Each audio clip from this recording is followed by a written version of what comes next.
بچھس پان کٲشُر مےٚ ہرگاہ پرٛژھِہِن ہرُد کیٛاہ گوٚو دپہَکھ شیٖنس منٛز گتھ دِنہٕ واجیٚنۍ میٚژِ مہرنہِ ہُنٛد سۄنزٕلۍ وردن بانگٕنۍ نیوٗل لاجوٕرۍ سبٕز شنگٲفۍ لیوٚدُر تہٕ وۄزُل سۄنزلہِ ہٕنٛدۍ 7 رنگ 7 بنان ہتھ تہٕ 7 نہٕ یِوان گرٛٮ۪نٛد۔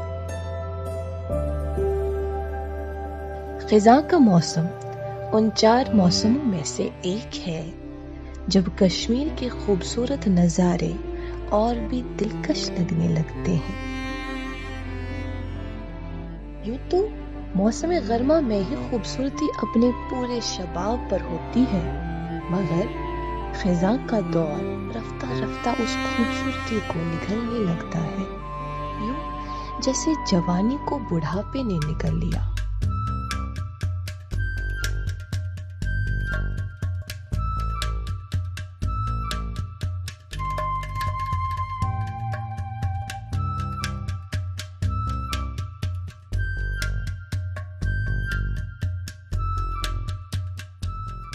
حیران کن بات یہ ہے کہ خوبصورتی کا زوال بھی اتنا خوبصورت ہو سکتا ہے۔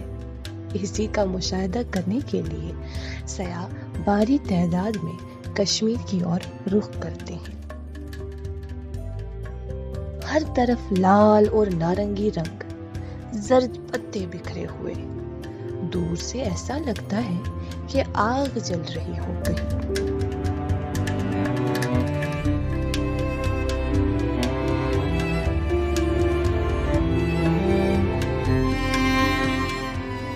تو کشمیر میں خزاں کا دور فقط کچھ ہی مہینوں تک چلتا ہے، ستمبر کے مہینے سے لے کر نومبر کے مہینے تک، مگر یہ 3 مہینے اس روح کے لیے غذا فراہم کرتے ہیں جو حساسیت سے بری ہو۔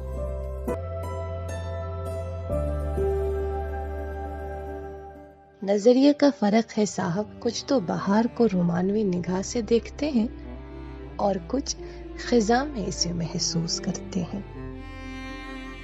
کچھ درد سے اس کو تشبیہ دے دیتے ہیں، کچھ ریزہ ریزہ ہو کر اسی موسم میں جڑتے ہیں۔ شاعر، قلمکار، مصور اس موسم میں بہار کے گلاب کی طرح کھل اٹھتے ہیں۔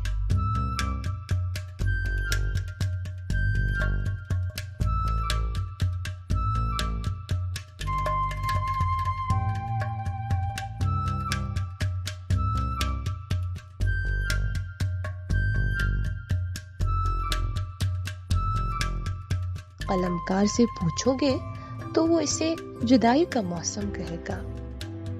شاعر کے ذہن میں پیچیدہ خیالات اسی موسم میں سلجھتے ہیں۔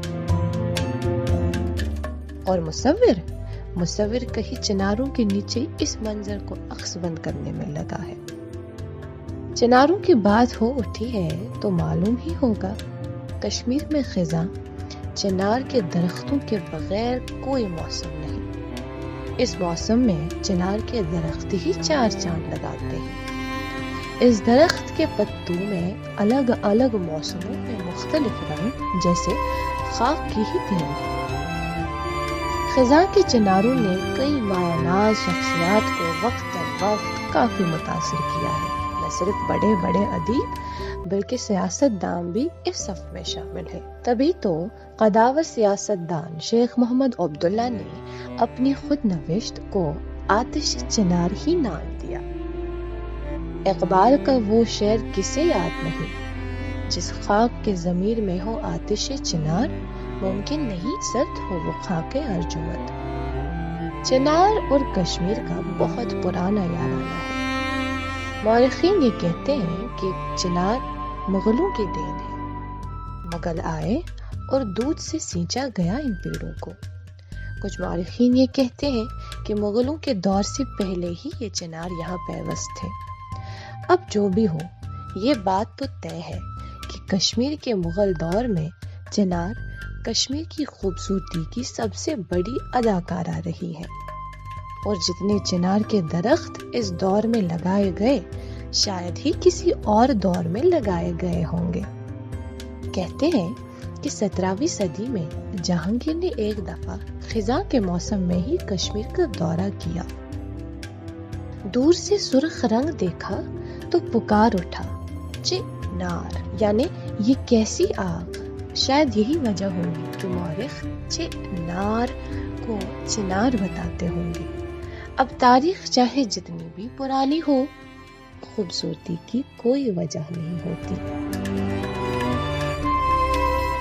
کئی سارے لوگ کشمیر میں چنار کے وجود کو اس کے معتدل موسم سے جوڑتے ہیں، اور شاید یہی وجہ تھی کہ آج سے تقریباً 5 سال پہلے جموں کے ایک سینئر سیاستدان جو کہ جنگلات کے وزیر بھی رہے ہیں، چنار کے ہزاروں پیڑ تجرباتی بنیاد پر جموں کے مختلف علاقوں میں لگوائے.